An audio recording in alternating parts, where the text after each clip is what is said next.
Chapter number 4 पढ़ेंगे, part 1 in the kingdom of foods. ये movements में आज आप पैराग्राफ 1 2 3 4 5 6 पैराग्राफ होंगे। इसकी जो हार्ड वर्ड्स हैं इनके मीन्स क्या आप इंग्लिश में लिखेंगे। दोनों तरह के क्वेश्चन लिखेंगे, शॉर्ट भी और लॉन्ग भी। और ये चौथा लेसन है। हम इस किताब में आप विवेक में आ जाएंगे, मतलब आधा हो जाएगा सीखने का। अब हम पैराग्राफ नंबर 1 से चलते हैं। क्या है in the kingdom nighty business. In the kingdom of foods, both the king and minister were at idiots. They didn't want to run things like other things, so they decided to turn night into day and day into night. They ordered that everyone should be awake at night, till their fields and run their businesses only after dark, and go to bed as soon as the sun came up. Anyone who disobeyed would be punished with death. The people did as they were told for fear of death. The king and the minister were delighted at the success of their project. One day a guru and disciple arrived in the city. It was a beautiful city. It was broad daylight, but there was no one about. Everyone was asleep. Not a mouse stirring. Even the cattle had been taught to sleep by day. The two strangers were amazed by what they saw around them and wandered around town till evening, when suddenly the whole town woke up and went about its nightly business.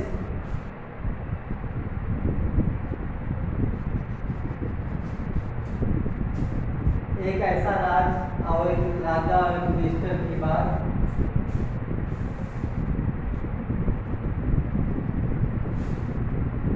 आप ये विश्वास कर सकते हो कि मूर्ख व्यक्ति कितना मूर्ख हो सकता है,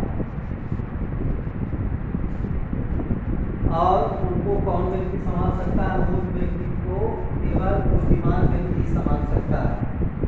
अब हम यही इस कहानी में समझेंगे कि कैसे मूर्ख व्यक्तियों को बुद्धिमान व्यक्ति समझता है। एक राज्य की बात है।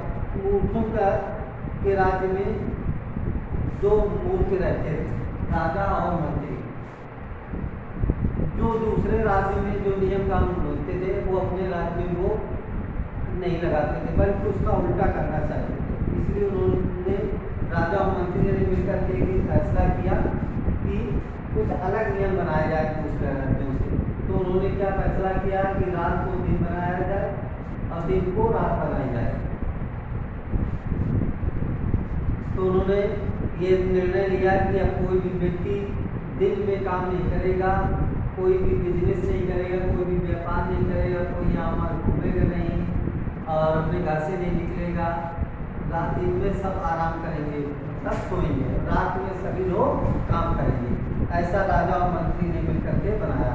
लोगों ने उनका पालन किया, क्योंकि लोगों को और राजा ने क्योंकि घोषणा कर दी थी कि जो भी व्यक्ति इस बात को नहीं मानेगा उसको मृत्युदंड की सजा दी जाएगी। इसलिए लोग भी, उस राज्य के लोग भी राजा के मृत्युदंड की सजा के डर से ऐसा ही करने लगे। अब सारे लोग उस राज्य के दिन में सोते और रात के समय अपना काम करते।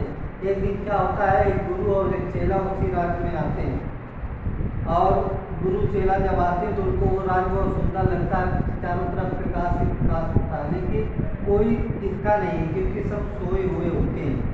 एक चूहा तक नहीं घूमता मिलता है। दिन जब समाप्त होता है तो गुरु चेले जब शाम का समय आता है, रात कालीन आता है, तो लोग बाग जागते हैं और अपने धंधों में लग जाते हैं, काम धंधों में लग जाते हैं। ये पैराग्राफ 1। जब तुम में वह रानी, यहाँ से पढ़ेंगे, जब तुम्हें were angry that the shop was open that day. अब वो गुरु चेले सोचते हैं कि दोनों व्यक्ति मूर्ख थे, वो दोनों भूखे थे। तो शाम को जब दुकानें खुली तो गुरु चेले सब्जी लेने गए। क्या देखा कि वहाँ पर हर एक चीज़ एक जैसी थी, एक कीमत की थी, चाहे कुछ लोग एक ही कीमत की थी। एक डट्टू मीन्स डट्टू का तो मतलब एक रुपया समझ सकते हो। डड्डू का मतलब 1 रुपया, 1 ही रुपये में सारी चीज़ें मिलती थी या 1 ही डड्डू में सारी चीज़ें मिलती थी। तो सभी चीज़ें खरीदना बड़ा आसान था, गुरु और चेले ने ये पाया। अगले पैराग्राफ में वेन दे से पढ़ेंगे स्टूडेंट बोलकर when they had cooked and eaten, when they had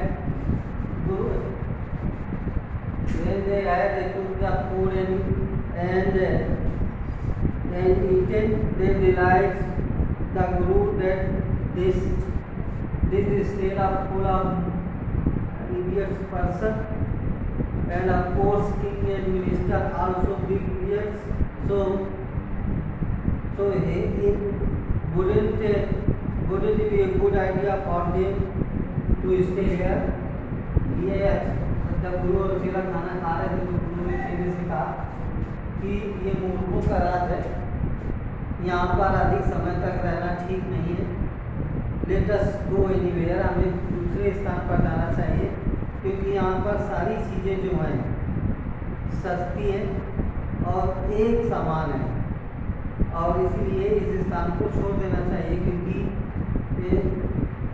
ये मूर्खों का स्थान है।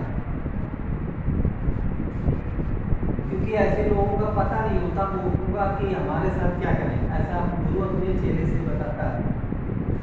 But the disciple did not agree to Guru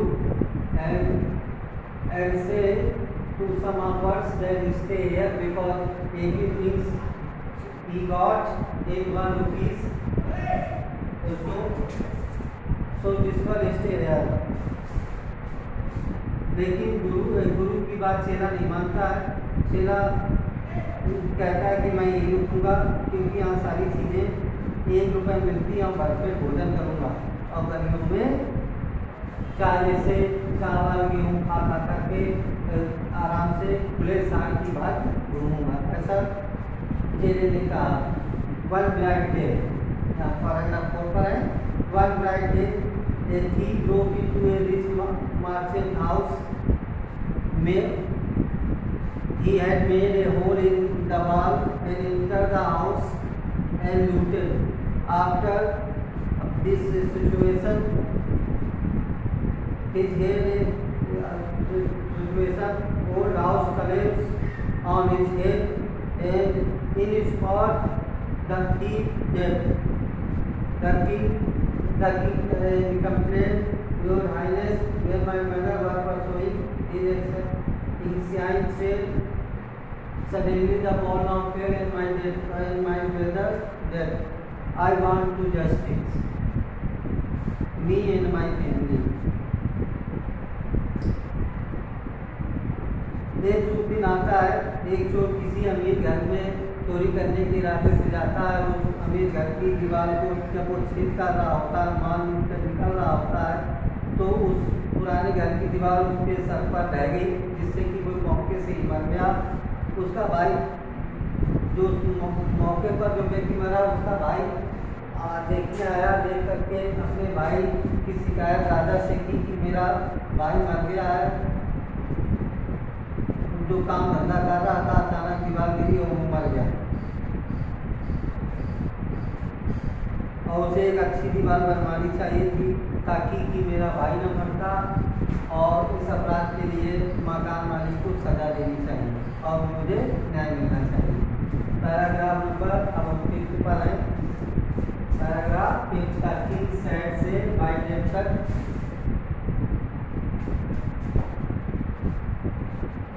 The king said, justice will done, don't worry at once. Someone, the owner of the house, when the merchant arrived, the king questioned him, what's your name? Such and such, your highness, were you at home? Then the man, now working at your house? Yes, my lord, the broke in the wall and wall was weak. I paid on him as you dead guilty. You are still in the man whether you have murdered the man, have you punished you? राजा ने जिसका मकान था उस मकान के मालिक को बुलाया और मालिक से जब पूछा कि सच सच बताओ क्या हुआ, तो उसने कहा कि हाँ ये आदमी मेरे घर की दीवार में छेद कर रहा था, जब निकल रहा था तभी दीवार गिर गई इसके ऊपर और ये मर गया। तो राजा ने कहा तुम दोषी हो, क्यों तुमने खराब यानी मकान बनाया, इसलिए तुम्हें सजा मिलेगी। Lord said the headman merchant, I didn't put the wall, it's very weak, but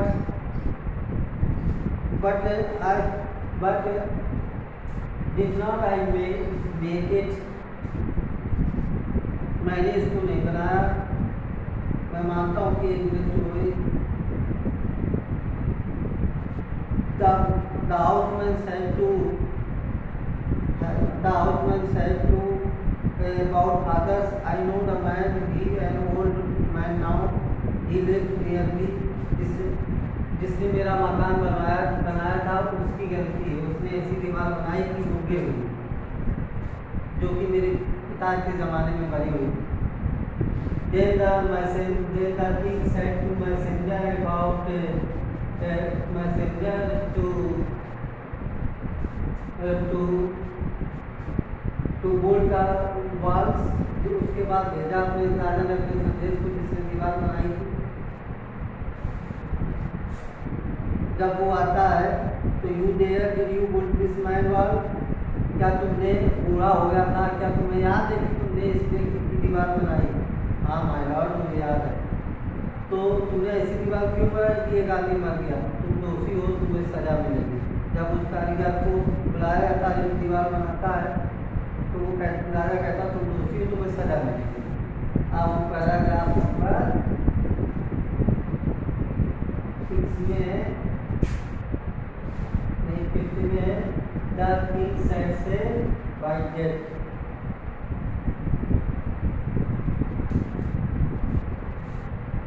इससे पूर्व राजा का आदेश लागू हो, बेचारे राजमिस्त्री ने निवेदन किया